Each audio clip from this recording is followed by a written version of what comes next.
Hello students, today we are going to read the prose The Best Investment I Ever Made, written by A.J. Cronin. Archibald Joseph Cronin was a Scottish novelist and dramatist. A doctor by training, Cronin was one of the most renowned means very famous, storytellers of 20th century. So this writer, Archibald Joseph Cronin, is also a doctor by training. So, but he's a very famous storyteller of also from the of the 18th 20th century, and he belongs to the Scotland. He's a Scottish novelist and dramatist. ਇਹਦਾ ਮਤਲਬ ਉਹ ਨਾਲ story telling ਦੇ ਨਾਲ novels and dramas ਵੀ ਲਿਖਦੇ ਆ. Many of his stories are drawn on his medical career and are noted for their narrative skill, deep social conscience, and finely drawn characters. ਜ਼ਿਆਦਾਤਰ ਉਹਨਾਂ ਨੇ ਸਟੋਰੀਜ਼ ਕਾਹਦੇ ਤੋਂ ਲਈਆਂ ਗਈਆਂ, ਉਹਨਾਂ ਨੇ ਆਪਣੇ ਮੈਡੀਕਲ ਕਰੀਅਰ ਦੇ ਵਿੱਚੋਂ, ਜਿੱਦਾਂ ਪੇਸ਼ੈਂਟਸ ਨੂੰ ਮਿਲਦੇ ਆ ਉਹਨਾਂ ਦੀ ਕੋਈ ਸਟੋਰੀ, ਉਹਨਾਂ ਦੀਆਂ ਸਟੋਰੀਜ਼ ਜ਼ਿਆਦਾਤਰ ਉਹ ਹੁੰਦੀਆਂ ਆ ਅਤੇ are noted means they are known for. ਉਹਨਾਂ ਦੀ ਖਾਸੀਅਤ ਕੀ ਹੈ ਕਿ ਉਹ ਨੈਰੇਟਿਵ ਸਕਿੱਲ ਬਹੁਤ ਵਧੀਆ ਐਕਸਪਲੇਨੇਸ਼ਨ ਕਰਦੇ ਆ, ਡੀਪ ਸੋਸ਼ਲ ਕੌਨਸ਼ੀਅੰਸ ਹੈ ਉਹਨਾਂ ਨੂੰ, ਪੂਰੀ ਕੌਨਸ਼ੀਅਸ ਹੁੰਦਾ ਆ ਕਿ you have the knowledge about the your inner self. Okay, ਇੱਥੇ deep social conscious means the deep knowledge about the society. Finally drawn characters, ਔਰ ਉਹਨਾਂ ਦੇ ਜਿਹੜੇ ਕਰੈਕਟਰਸ ਯੂਜ਼ ਕਰਦੇ ਆ ਆਪਣੀਆਂ ਸਟੋਰੀਜ਼ ਦੇ ਵਿੱਚ, ਉਹ ਬਹੁਤ ਹੀ ਵਧੀਆ ਕਰੈਕਟਰਸ ਲੈਂਦੇ ਆ। The Cronin's books were not only bestsellers, but some of them were made into successful films and were adapted for radio and television. ਉਹਨਾਂ ਦੀਆਂ ਬੁੱਕਸ ਬੈਸਟ ਸੈਲਰ ਹੀ ਨਹੀਂ, ਬਲਕਿ ਉਹਨਾਂ ਦੀਆਂ ਜਿਹੜੀਆਂ ਸਟੋਰੀਜ਼ ਸੀ, ਉਹਨਾਂ ਦੀਆਂ ਜਿਹੜੀਆਂ ਬੁੱਕਸ ਸੀ, ਉਹਦੇ 'ਤੇ ਫਿਲਮਸ ਵੀ ਬਣੀਆਂ ਆ ਐਂਡ ਕਈ ਵਾਰ ਰੇਡੀਓ ਐਂਡ ਟੈਲੀਵਿਜ਼ਨ 'ਤੇ ਪ੍ਰਸਾਰਿਤ ਵੀ ਹੋਈਆਂ ਆ। ਔਰ ਉਹਨਾਂ ਦੀਆਂ ਜਿਸ ਤਰ੍ਹਾਂ ਫੇਮਸ ਹੈਗੀਆਂ ਦ ਸਿਟਾਡਲ, ਦ ਕੀਜ਼ ਆਫ ਦ ਕਿੰਗਡਮ, ਇਹ ਉਹਨਾਂ ਦੀਆਂ ਫੇਮਸ ਬੁੱਕਸ ਹੈਗੀਆਂ ਆ। Now let's read about the story. The Best Investment I Ever Made narrates a touching episode from author's early life as a doctor in London. Touching means very emotional, very sensitive. as episode ਸੀ ਉਹਨਾਂ ਦੀ author ਦੀ early life ਦੇ ਵਿੱਚੋਂ as a doctor, ਜਦੋਂ ਉਹਨਾਂ ਨੇ ਆਪਣੀ practice, ਆਪਣੀ training as a doctor London ਦੇ ਵਿੱਚ ਸ਼ੁਰੂ ਕੀਤੀ ਸੀ। A misguided youth, ਐਕਚੁਅਲੀ ਇਹ ਸਟੋਰੀ ਕਿਹਦੇ ਬਾਰੇ ਆ? ਇੱਕ ਯੂਥ ਸੀ, ਇੱਕ ਯੰਗ ਬॉय ਸੀ ਜਿਹੜਾ ਕਿ ਗਲਤ ਰਾਸਤੇ 'ਤੇ ਪੈ ਜਾਂਦਾ ਆ। Attempt suicide because he is terrified of being punished for stealing a small amount of money from his office. Actually ਇਹ ਜਿਹੜਾ ਯੰਗ ਬॉय ਸੀ ਉਹ ਸੁਸਾਈਡ ਅਟੈਂਪਟ ਕਰ ਲੈਂਦਾ ਹੈ ਕਿਉਂਕਿ ਉਹ ਡਰ ਜਾਂਦਾ ਹੈ ਕਿ ਉਹਨੂੰ ਪਨਿਸ਼ਮੈਂਟ ਮਿਲੇਗੀ। ਉਹਨੇ ਚੋਰੀ ਕੀਤੀ ਹੁੰਦੀ ਹੈ small amount of money from his office. The author or narrator, matlab A.G. Cronin, as a doctor, not only saves boy's life but turns out into good Smartian. Smartian means charitable person. Charitable person means who helps others. And helps the youth replace money. ਤੇ ਉਹਨਾਂ ਨੇ help ਕੀਤੀ ਉਸ ਬੱਚੇ ਦੀ ਕਿ ਉਸ ਜਿਹੜੀ ਪੈਸਾ ਸੀ ਜਿੱਥੋਂ ਚੋਰੀ ਕੀਤਾ ਉੱਥੇ ਰਿਪਲੇਸ ਕਰ ਦੇ। After several years, the doctor comes upon the boy who, now happily married, was in his 40, along with his wife, actively involved in the rescue and rehabilitation of child offenders. ਜਿਹੜਾ doctor ਹੈ ਬਹੁਤ ਸਾਲਾਂ ਬਾਅਦ ਉਸ ਲੜਕੇ ਨੂੰ ਮਿਲਦਾ ਆ ਜਿਹਦੀ ਮੈਰਿਜ ਹੋ ਚੁੱਕੀ ਹੁੰਦੀ ਹੈ। ਜਦੋਂ ਉਹਨੂੰ ਮਿਲਦਾ ਹੈ ਉਹ 40s ਦੇ ਵਿੱਚ ਹੁੰਦਾ ਆ, ਮਤਲਬ ਕਿ 40 ਸਾਲ ਦੀ ਉਮਰ ਦੇ ਆਸ-ਪਾਸ ਹੁੰਦਾ ਆ। ਅਤੇ ਹੁਣ ਉਹ ਆਪ ਜਿਹੜੇ ਚਾਈਲਡ ਅਫੈਂਡਰਸ, ਜਿਹੜੇ ਬੱਚੇ ਗਲਤੀਆਂ ਕਰ ਦਿੰਦੇ ਆ, ਕੋਈ ਜ਼ੁਰਮ ਕਰ ਦਿੰਦੇ ਆ, ਉਹਨਾਂ ਨੂੰ ਰੈਸਕਿਊ ਕਰਦੇ ਆ, ਉਹਨਾਂ ਨੂੰ ਬਚਾਉਂਦੇ ਆ, ਉਹਨਾਂ ਨੂੰ ਰੀਹੈਬੀਲੀਏਸ਼ਨ ਕਰਦੇ, ਉਹਨਾਂ ਦਾ ਦੁਬਾਰਾ ਉਹਨਾਂ ਨੂੰ ਸੁਸਾਇਟੀ ਦਾ ਪਾਰਟ ਬਣਾਉਣ ਦੀ ਕੋਸ਼ਿਸ਼ ਕਰਦੇ ਆ। The 7 pounds which the doctor has given to the hapless lad means the boy, hapless means the unlucky boy, turns out to be the best investment he ever made in his life. ਇਹ ਉਹਦੀ ਜ਼ਿੰਦਗੀ ਦੀ best investment ਹੁੰਦੀ ਹੈ ਜਿਹੜੇ ਉਹਨੇ 7 pounds ਦਿੱਤੇ ਸੀ। Though it did not yield him monetary dividends means profits, monetary means money related profits, but it gives him immense but it gives him immense satisfaction because it has multiplier. Multiplier means multiple effects socially. Not only was the youth saved, but in turn saves others similarly misled child. ਇਹਦੇ ਵਿੱਚ ਨਾ ਤੇ ਸਿਰਫ ਉਹ ਬੱਚਾ ਹੀ ਨਹੀਂ ਜਿਹੜੇ ਉਹਨੇ ਪੈਸੇ ਦਿੱਤੇ, ਜਿਹੜੀ ਉਹਨੇ ਆਥਰ ਨੇ, ਜਿਹੜੀ ਉਸ ਡਾਕਟਰ ਨੇ ਉਹਦੀ ਹੈਲਪ ਕੀਤੀ, ਸਿਰਫ ਉਸ ਯੂਥ ਨੂੰ ਨਹੀਂ ਬਚਾਇਆ, ਬਲਕਿ ਉਹ ਜਿਹੜਾ ਉਹ ਬੱਚਾ ਸੀ, ਜਿਹੜਾ ਉਹ ਯੰਗ ਬॉय ਸੀ, ਹੁਣ ਦੂਸਰਿਆਂ ਦੀ ਹੈਲਪ ਕਰਦਾ ਆ। ਤੇ we will read this whole story in detail and then you will be able to understand about the story very clearly by reading the whole story. Let's start with our story. The best investment I ever made. On Liner's second day out from New York, Liner means ship. This is the story which starts from the ship. Second day out from New York, while making the round of the promenade deck. Promenade deck is the place on the ship where you can walk. It is like a balcony. Open space in the ship where you can walk. It's like a balcony. So while making round, जो author सी, जो writer है, he was making rounds on the deck of the ship. I suddenly became aware that one of the other passengers was watching me closely. Writer अपने बारे लिख रहे हैं कि मैं ਨਿਊਯਾਰਕ ਤੋਂ ਚੱਲਿਆ ਸੀ ਤੇ ਜਦੋਂ ਕਹਿੰਦੇ ਕਿ ਮੈਂ ਵਾਪਸ ਆ ਰਿਹਾ ਸੀ ਤੇ ਮੈਂ ਸ਼ਿਪ ਤੇ ਜਦੋਂ ਰਾਉਂਡ ਲੈ ਰਿਹਾ ਸੀ, ਮੈਂ ਦੇਖਿਆ ਕਿ ਇੱਕ ਪੈਸੇਂਜਰ ਮੈਨੂੰ ਬਹੁਤ ਕਲੋਜ਼ਲੀ ਆਬਜ਼ਰਵ ਕਰ ਰਿਹਾ ਹੈ। Following me with his gaze every time I passed, his eyes filled with queer means strange intensity.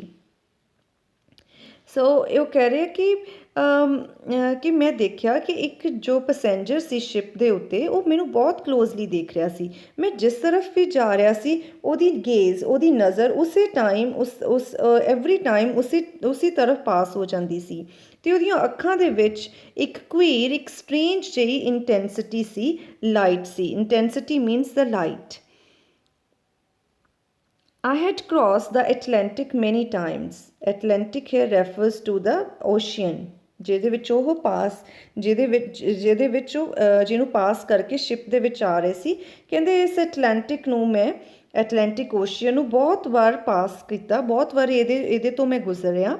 And on this occasion tired I wanted to rest to avoid the tedium means the boredom of casual importunate shipboard contacts.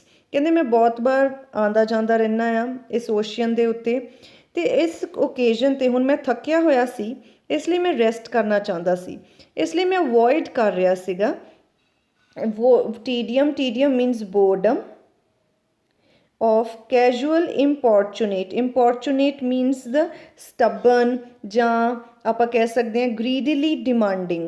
ਕੋਈ ਜ਼ਿੱਦੀ ਹੁੰਦੇ ਆ ਨਾ ਕਈ ਵਾਰ ਲੋਕ ਜਿਹੜੇ ਤੁਹਾਡੇ ਪਿੱਛੇ ਪੈ ਜਾਂਦੇ ਆ, ਉਹਦੇ ਲਈ ਉਹ ਇੰਪੋਰਚੂਨੇਟ ਵਰਡ ਯੂਜ਼ ਕਰ ਰਿਹਾ ਹੈ।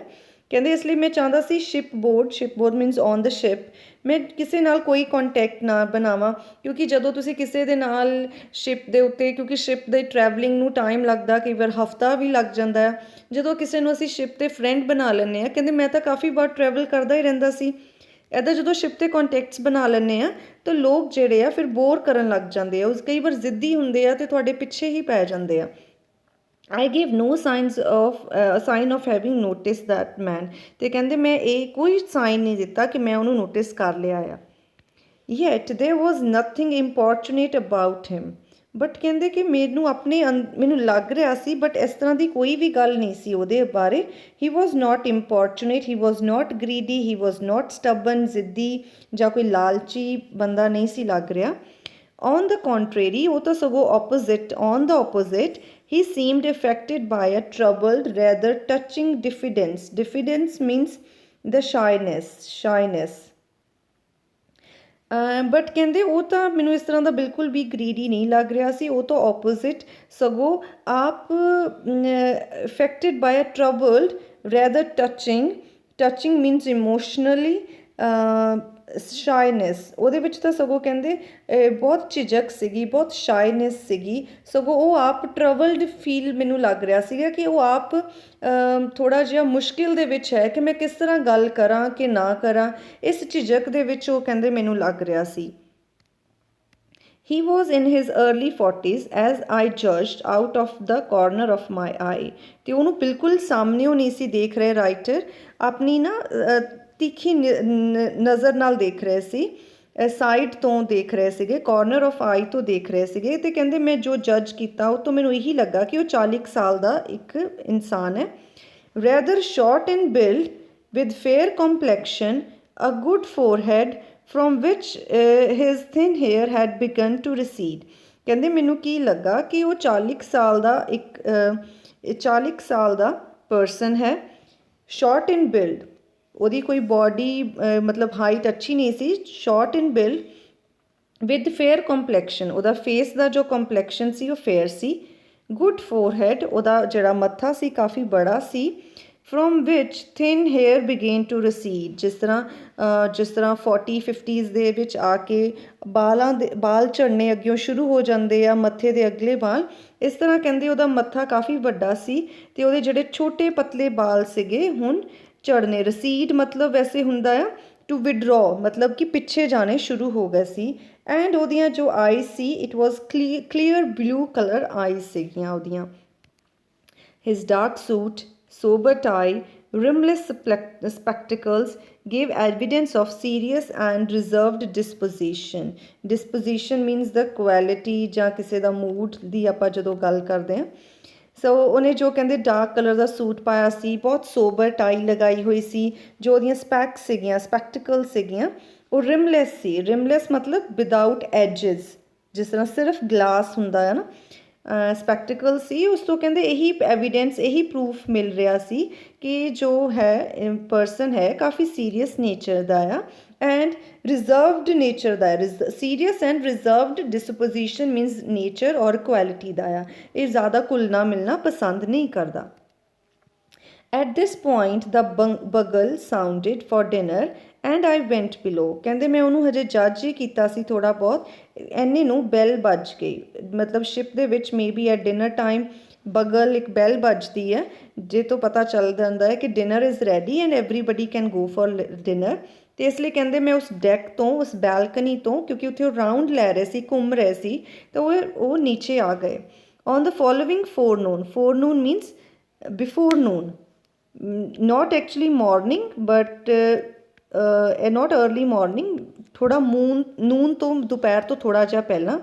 I again observed my fellow voyager, voyager means the traveler, watching me earnestly, earnestly means very sincerely, from his deck chair। again ਉਹ ਡੈਕ 'ਤੇ ਬੈਠੇ ਹੋਏ ਸੀਗੇ, ਇੱਕ ਓਪਨ ਸਪੇਸ ਜਿਹੜੀ ਸ਼ਿਪ 'ਤੇ ਹੁੰਦੀ ਹੈ, ਅਤੇ ਕਹਿੰਦੇ ਮੈਂ ਦੇਖਿਆ ਨੈਕਸਟ ਵੀ ਟਾਈਮ ਵੀ ਮੈਂ ਦੇਖਿਆ ਕਿ ਉਹ ਮੈਨੂੰ ਬਹੁਤ ਓਨੈਸਟਲੀ, ਬਹੁਤ ਹੀ ਸਿੰਸੇਅਰਲੀ ਮੈਨੂੰ ਦੇਖ ਰਿਹਾ ਸੀਗਾ, ਮੇਰਾ ਫੈਲੋ ਟਰੈਵਲਰ, ਮੇਰੇ ਨਾਲ ਦਾ traveller. Now a lady was with him, ਅਤੇ ਹੁਣ ਕਹਿੰਦੇ ਇਸ ਵਾਰ ਉਹਦੇ ਨਾਲ ਲੇਡੀ ਸੀ, ਓਬਵੀਅਸਲੀ ਹਿਜ਼ ਵਾਈਫ, ਅਤੇ ਕਹਿੰਦੇ ਕਿ ਉਹਦੇ ਨਾਲ ਉਸ ਟਾਈਮ ਡੈਕ ਦੇ ਉੱਤੇ ਉਹਦੀ ਵਾਈਫ ਸੀ, ਠੀਕ ਹੈ। She was about his age, quiet and restrained, with brown eyes and slightly faded brown hair। ਤੇ ਕਹਿੰਦੇ ਉਹ ਵੀ ਉਹਦੀ ਹੀ ਏਜ ਦੀ ਲੱਗ ਰਹੀ ਸੀ, quiet and restrained, very calm, very composed ਜਿਹਨੂੰ ਆਪਾਂ ਕਹਿ ਸਕਦੇ ਹਾਂ, with brown eyes, ਉਹਦੀ ਵਾਈਫ ਦੇ ਬਾਰੇ ਡਿਸਕ੍ਰਿਪਸ਼ਨ ਦੇ ਰਹੇ ਕਿ ਉਹਦੀਆਂ ਬਰਾਊਨ ਕਲਰ ਆਈ ਸੀ, slightly faded brown hair, ਤੇ ਉਹਦੇ ਜੋ hair the colour C it was faded brown color, dressed in a grey skirt, grey woolen cardigan। cardigan is like a long sweater, ਜਿਹੜਾ ਆਪਾਂ ਕੋਟੀ ਵੀ ਕਹਿ ਲੈਂਦੇ ਹਾਂ, ਜਿਹੜਾ ਕਿ ਗਰਲਸ ਪਾਉਂਦੀਆਂ ਆ, ਜਿਹੜਾ ਕਿ ਓਪਨ ਹੁੰਦਾ ਹੈ, ਦੈਟਸ cardigan। ਅਤੇ ਉਹਨੇ ਗ੍ਰੇ ਕਲਰ ਦੀ ਸਕਰਟ ਪਾਈ ਹੋਈ ਸੀ ਔਰ ਗ੍ਰੇ ਕਲਰ ਦਾ ਹੀ ਵੂਲਨ ਕਾਰਡੀਗਨ ਪਹਿਨਿਆ ਹੋਇਆ ਸੀ। The situation by this had begun to intrigue me and from my steward ਹੁੰਦਾ ਆ ਜਿਸ ਤਰ੍ਹਾਂ ਅਟੈਂਡੈਂਟ ਨੂੰ ਕਹਿੰਦੇ ਆ, ਜਿਸ ਤਰ੍ਹਾਂ ਲਾਈਕ ਵੀ ਹੈਵ ਵੇਟਰਸ, ਇਸ ਤਰ੍ਹਾਂ ਅਟੈਂਡੈਂਟਸ ਜਿਹੜੇ ਹੁੰਦੇ ਆ ਸ਼ਿਪ 'ਤੇ ਉਹਨਾਂ ਨੂੰ ਸਟੀਵਰਡ ਕਹਿੰਦੇ ਆ। ਇੰਟਰੀਗ ਦਾ ਮਤਲਬ ਹੁੰਦਾ ਇੰਟਰਸਟ। ਕਹਿੰਦੇ कि हुण तां इहदे विच मैनूं भी रुचि पैदा होनी शुरू हो गई सी कि कौन लोग है ਜਿਹੜੇ कि मेरे बारे ਮੈਨੂੰ ਇੰਨਾ ਕਲੋਜ਼ਲੀ ਓਬਜ਼ਰਵ ਕਰ ਰਹੇ ਆ ਐਂਡ ਉਹਨਾਂ ਦੇ ਹਾਵ ਭਾਵ ਤੋਂ ਲੱਗ ਰਿਹਾ ਹੈ ਕਿ ਉਹ ਮੈਨੂੰ ਮਿਲਣਾ ਚਾਹੁੰਦੇ ਆ ਬਟ ਇਹ ਕੌਣ ਲੋਕ ਹੈ ਤਾਂ ਕਹਿੰਦੇ ਮੈਂ ਆਪਣੇ ਅਟੈਂਡੈਂਟ ਮਤਲਬ ਸਟੀਵਰਡ ਤੋਂ डिस्कवर किया I discovered they were Mr and Mrs Jones so ये पता लगा from the small suburb is the town small town तो कहते कि मैं पता करवाया अपने स्टीवर्ड तो कि ये mister and Mrs John S सीगे जेडे कि छोटे जे टाउन लंडन के छोटे जे टाउन तो अमेरिका गए सी एंड नाउ वापस जा रहे हैं yet another day past without event कहते एक दिन होर बीत गया कुछ भी हलचल कुछ नहीं उन्होंने वालों मेरे वाल एडवांसमेंट हुई कोई गल करन दी I began to feel that Mr. S would remain too shy to carry out his obvious desire to approach me. कहते फिर मैं अंदाज़ा लगा लिया कि ਜਿਹੜਾ मिस्टर S है ना ये तो बस शर्माई जान गए he is going to remain too shy to carry out his obvious desire to approach me कि मैनू लगता कि कहते मैं सोचा कि मिस्टर जॉन एस मेरे नाल गल नहीं करेगा ये शर्माई जाएगा अब ये चाहे इनू किन्नी मर्जी इच्छा हो रही है डिज़ायर हो रही है मैनू मिलन दी बट ये उन्होंने अपनी इच्छा नू कैरी आउट नहीं कर पाएंगे अगे नहीं लैके आ पाएंगे however on the final evening at sea हुण उन्हां दी अज शाम फाइनल सी उस सी दे उत्ते डिसाइडिड द मैटर तो बट कहते फाइनल जी ईवनिंग सीगी जदों असीं पहुंचण ही वाले सीगे अपने डेस्टिनेशन ते ये जिहड़ा मैटर सी सॉल्व हो गया with firm pressure on his arm and whispered word in his ear she urged her husband toward me as I passed along the deck actually कहते उहदी वाइफ ने उन्होंने बहुत ਉਹਦੀ ਆਮ ਦੇ ਉੱਤੇ ਉਹਨੂੰ ਜ਼ੋਰ ਦੇ ਕੇ ਪ੍ਰੈਸ਼ਰ ਦੇ ਕੇ ਕਿਹਾ ਉਹਦੇ ਕੰਨ ਦੇ ਵਿੱਚ ਵਿਸਪਰਿੰਗ ਕੀਤੀ ਉਹਨੂੰ ਵਿਸਪਰਡ ਕੀਤਾ ਹੌਲੀ ਜਿਹੇ ਬੋਲ ਕੇ ਕਿਹਾ ਔਰ ਉਹਨੇ ਆਪਣੇ ਹਸਬੈਂਡ ਨੂੰ ਅਰਜ ਕੀਤਾ ਆਪਣੇ ਹਸਬੈਂਡ ਨੂੰ ਅਪੀਲ ਕੀਤੀ ਕਿ ਇੰਪੈਲ ਕੀਤਾ ਕਿ I should go and meet me he should go and meet me ਅਤੇ ਉਹ ਕਹਿੰਦੇ ਜਦੋਂ ਮੈਂ ਨਿਕਲ ਰਿਹਾ ਸੀਗਾ ਉਸ ਡੈਕ ਤੋਂ ਜਾ ਰਿਹਾ ਸੀ ਅਤੇ ਉਹਨੇ ਮੈਨੂੰ ਬੁਲਾ ਲਿਆ ਅਤੇ ਉਹਨੇ ਕੀ ਕਿਹਾ Excuse me, doctor. I wonder if I might introduce myself. If you could spare a few minutes, my wife and I would so like to have a word with you. उन्होंने कहा एक्सक्यूज़ मी डॉक्टर अगर मैं अपने आप ਨੂੰ ਤੁਹਾਡੇ ਨਾਲ introduce ਕਰਵਾਵਾਂ ਕੀ ਤੁਸੀਂ ਕੁਝ ਮਿੰਟ ਦਾ ਟਾਈਮ ਜਿਹੜਾ ਆ ਮੇਰੇ ਲਈ ਸਪੇਅਰ ਕਰੋਗੇ ਮੇਰੀ ਵਾਈਫ ਤੇ ਮੈਂ ਤੁਹਾਡੇ ਨਾਲ ਕੁਝ ਗੱਲ ਕਰਨਾ ਚਾਹੁੰਦੇ ਹਾਂ A moment later, I was occupying a vacant chair beside them.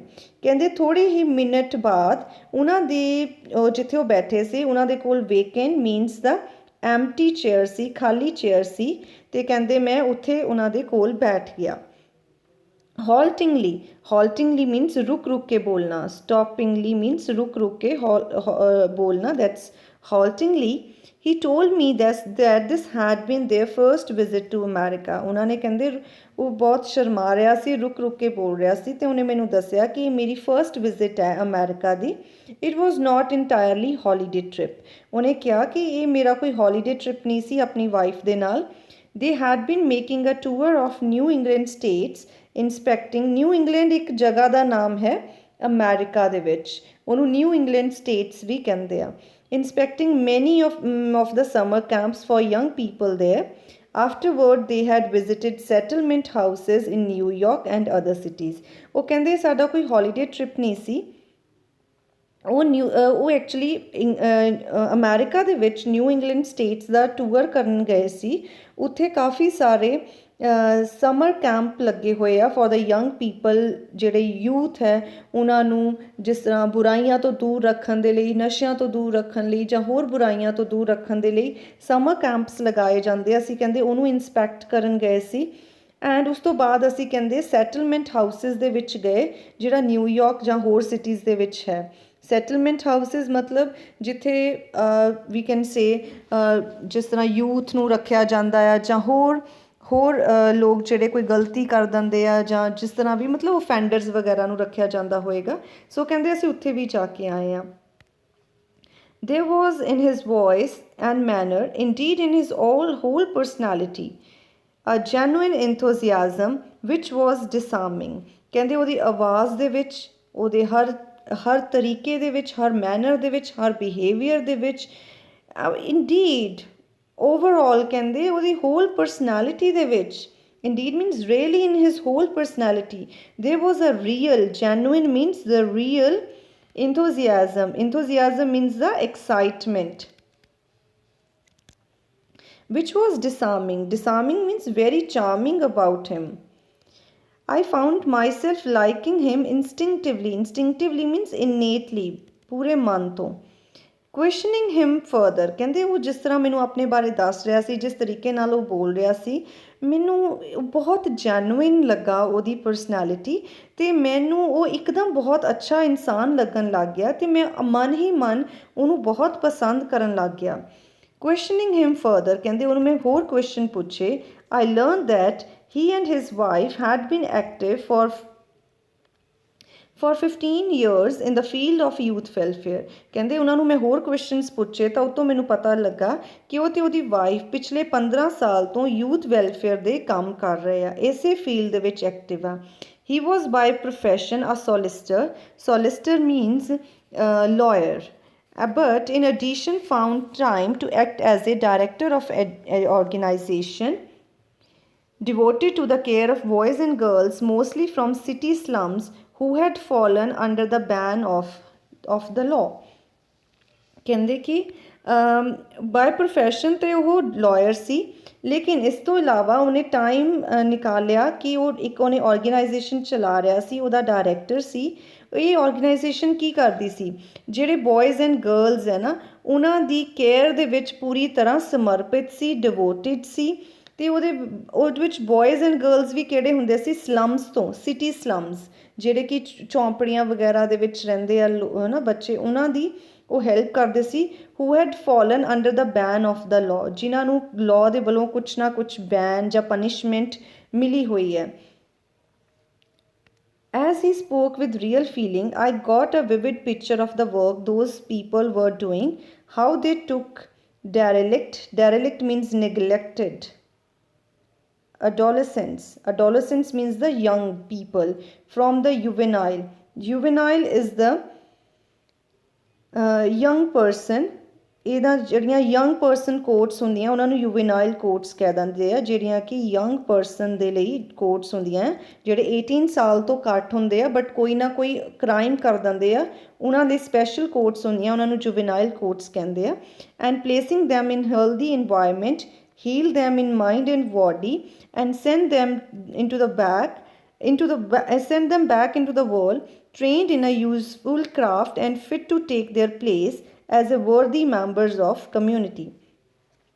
ਤਾਂ ਕਹਿੰਦੇ ਜਦੋਂ ਸਾਰੀਆਂ ਉਹਨੇ ਮੈਨੂੰ ਆਪਣੇ ਬਾਰੇ ਗੱਲਾਂ ਦੱਸੀਆਂ ਤਾਂ ਮੇਰੇ ਦਿਮਾਗ ਦੇ ਵਿੱਚ ਉਹਦੀ ਕਲੀਅਰ ਪਿਕਚਰ ਬਣ ਚੁੱਕੀ ਸੀ ਕਿ ਲੋਕ ਕੀ ਕੰਮ ਕਰਦੇ ਆ, ਕਿਸ ਤਰ੍ਹਾਂ ਇਹ ਨਿਗਲੈਕਟਡ ਅਡੋਲੋਸੈਂਟਸ ਨੂੰ ਯੂਵੇਨਾਈਲ ਕੋਰਟਸ ਤੋਂ ਲੈ ਕੇ ਆਉਂਦੇ ਆ, ਉਹਨਾਂ ਨੂੰ ਅੱਛੇ ਇਨਵਾਇਰਮੈਂਟ, ਹੈਲਦੀ ਇਨਵਾਇਰਮੈਂਟ ਦੇ ਵਿੱਚ ਰੱਖਦੇ ਆ, ਉੱਥੇ ਉਹਨਾਂ ਦੀ ਮਾਇੰਡ ਅਤੇ ਬੋਡੀ ਨੂੰ ਕਿਉਰ ਕਰਨ ਦੀ ਕੋਸ਼ਿਸ਼ ਕਰਦੇ ਆ। ਫਿਰ ਉਹਨਾਂ ਨੂੰ ਜਦੋਂ ਕਿਉਰ ਹੋ ਜਾਂਦੇ ਆ, ਜਦੋਂ ਉਹਨਾਂ ਨੂੰ ਆਪਣੀ ਗਲਤੀ ਦਾ ਪਤਾ ਲੱਗ ਜਾਂਦਾ ਆ, ਉਹਨਾਂ ਦਾ ਮਾਇੰਡ ਬਿਲਕੁਲ ਅੱਛੇ ਇਨਸਾਨ ਉਹਨਾਂ ਨੂੰ ਬਣਾ ਦਿੰਦੇ ਆ, ਫਿਰ ਉਹਨਾਂ ਨੂੰ ਦੁਨੀਆ ਦੇ ਵਿੱਚ ਵਾਪਸ ਭੇਜਦੇ ਆ, ਉਹਨਾਂ ਨੂੰ ਟ੍ਰੇਨਿੰਗ ਦੇ ਕੇ ਕਿਸੇ ਯੂਜ਼ਫੁਲ ਕਰਾਫਟ ਦੇ ਵਿੱਚ, ਨਾਲ ਉਹਨਾਂ ਨੂੰ ਕੋਈ ਨਾ ਕੋਈ ਕੰਮ ਸਿਖਾ ਕੇ ਵੀ ਭੇਜਦੇ ਆ। And fit to take their place as a worthy members of community, ਤਾਂ ਕਿ ਉਹ ਇੱਕ ਅੱਛੇ ਮੈਂਬਰਸ ਆਫ ਕਮਿਊਨਿਟੀ, ਕਿਸੇ ਵੀ ਸੁਸਾਇਟੀ ਕਮਿਊਨਿਟੀ ਦੇ ਅੱਛੇ ਵਰਦੀ ਮੈਂਬਰਸ, ਵਰਦੀ ਮੀਨਸ ਦਾ ਰਿਸਪੈਕਟਡ ਮੈਂਬਰਸ ਬਣ ਸਕਣ, ਇਸ ਤਰ੍ਹਾਂ ਦੀ ਉਹਨਾਂ ਦੀ ਕੋਸ਼ਿਸ਼ ਹੁੰਦੀ ਹੈ। It was a work of redemption which stirred the heart, and I asked what had directed his life into this channel। He took a sharp breath and exclaimed, do you still do not remember me? So you still don't remember me? It was a work of redemption। redemption ਕੀ ਹੁੰਦਾ ਆ, ਜਿਸ ਤਰ੍ਹਾਂ ਪਾਪ ਤੋਂ ਮੁਕਤੀ ਲੈਣਾ ਨਾ, ਜਿਸ ਤਰ੍ਹਾਂ ਕਿਸੇ ਨੇ ਕੋਈ ਪਾਪ ਕੀਤਾ ਹੁੰਦਾ ਆ, ਫਿਰ ਉਹਨੂੰ ਲੱਗਦਾ ਕਿ ਉਹਨੂੰ ਰਿਅਲਾਈਜ਼ ਹੋ ਜਾਂਦਾ ਕਿ ਇਹ ਮੇਰੀ ਬਹੁਤ ਵੱਡੀ ਗਲਤੀ ਹੈ, ਅਤੇ ਉਸ ਪਾਪ ਦੀ ਮੁਕਤੀ ਦੇ ਲਈ ਉਹ ਵੈਲਫੇਅਰ ਦੇ ਕੰਮ ਸ਼ੁਰੂ ਕਰ ਦਿੰਦੇ ਆ।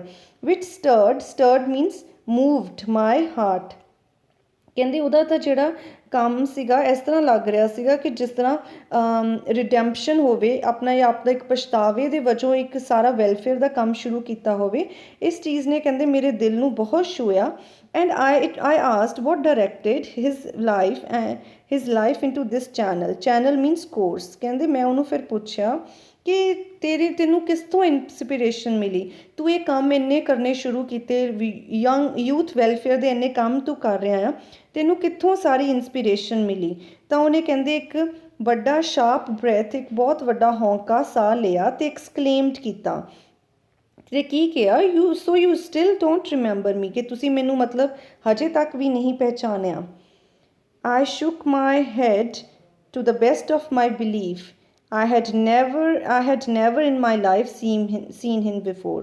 ਕਹਿੰਦੇ ਮੈਂ ਆਪਣਾ ਸਿਰ ਹਿਲਾਇਆ ਕਿ ਨਹੀਂ, ਜਿੱਥੇ ਤੱਕ ਕਹਿੰਦੇ ਜਿੱਥੇ ਤੱਕ ਮੈਨੂੰ ਯਾਦ ਸੀ, to best of my believe, ਜਿੱਥੇ ਤੱਕ ਮੈਨੂੰ ਯਾਦ ਆ ਸਕਦਾ ਸੀ, ਮੈਨੂੰ ਤਾਂ ਇਹ ਲੱਗਦਾ ਸੀ ਕਿ ਮੈਂ ਉਹਨੂੰ ਕਦੇ ਜ਼ਿੰਦਗੀ ਦੇ ਵਿੱਚ ਮਿਲਿਆ ਹੀ ਨਹੀਂ ਆ।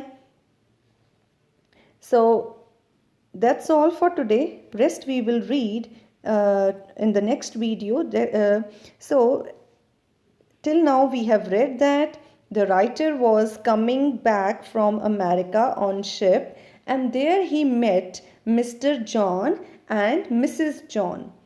ਜੋ ਮਿਸਟਰ ਐਂਡ ਮਿਸਿਸ ਜੌਨ ਸੀ ਉਹ ਰਾਈਟਰ ਦੇ ਨਾਲ ਦੇ ਵਾਂਟਡ ਟੂ ਟਾਕ, ਉਹਨਾਂ ਨਾਲ ਗੱਲ ਕਰਨਾ ਚਾਹੁੰਦੇ ਸੀ। ਇਟ ਮੀਨਸ ਉਹ ਰਾਈਟਰ ਨੂੰ ਔਰ ਡਾਕਟਰ ਕਰੋਨਿਨ ਨੂੰ ਜਾਣਦੇ ਸੀ, but the writer didn't remember him. ਅਤੇ ਰਾਈਟਰ ਨੇ ਉਹਨਾਂ ਨਾਲ ਗੱਲਬਾਤ ਕੀਤੀ and he came to know that they are the people who are involved in the welfare works of youth. They are doing the works for the welfare of the youth. They are bringing the neglected adolescents from the juvenile courts and giving them a respectable place in the society. And when the writer asked him what lead them to this course, then they say, okay, so you don't still remember me. Now further they will tell the story that how they are connected with one another, how Mr. and Mrs. John S is connected with the writer. We will read about this in the next story, in the next video. I hope it is clear to you. Thank you very much.